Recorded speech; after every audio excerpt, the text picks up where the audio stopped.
Then in Jeremiah, it says, "For I know the plans I have for you, declares the Lord. Plans to prosper you and not to harm you. Plans to give you a hope and a future." Again, who has a final say in our lives?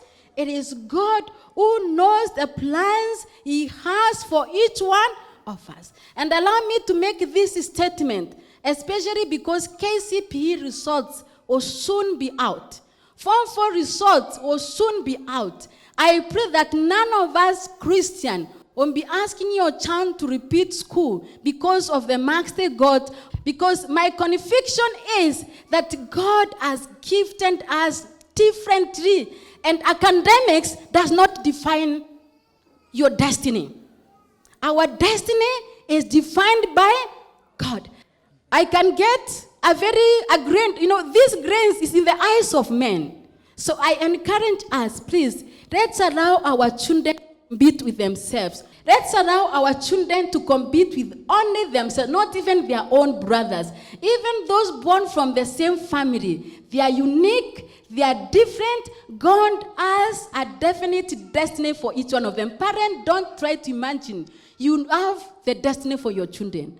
Don't sit and imagine that you know the plans for your children. Only God knows. Allow them to be. He wired them and shaped and gave them those passions. So if somebody says, like my son, not force him to something different because I have a PhD and I tell him be a PhD person. Not really. I'll just tell him, Papa, what? Be the best you can based on your giftings and your talent. And I'm satisfied that because I know God will guide him and will order his steps. So I pray that parents do not put peer pressure.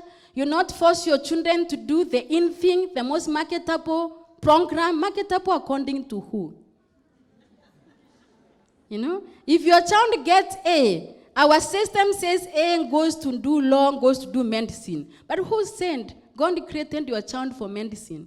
If he gets A's and he wants to be a teacher, let him go and do teaching.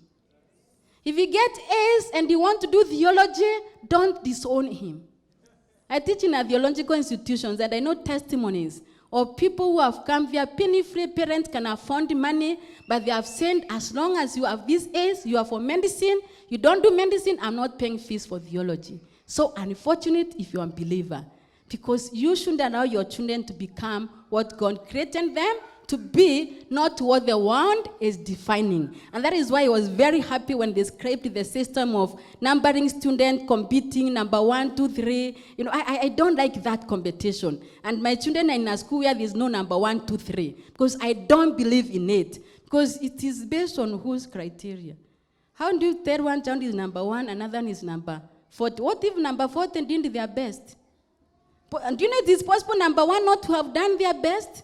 They got 96, and maybe they are meant to be 99 material.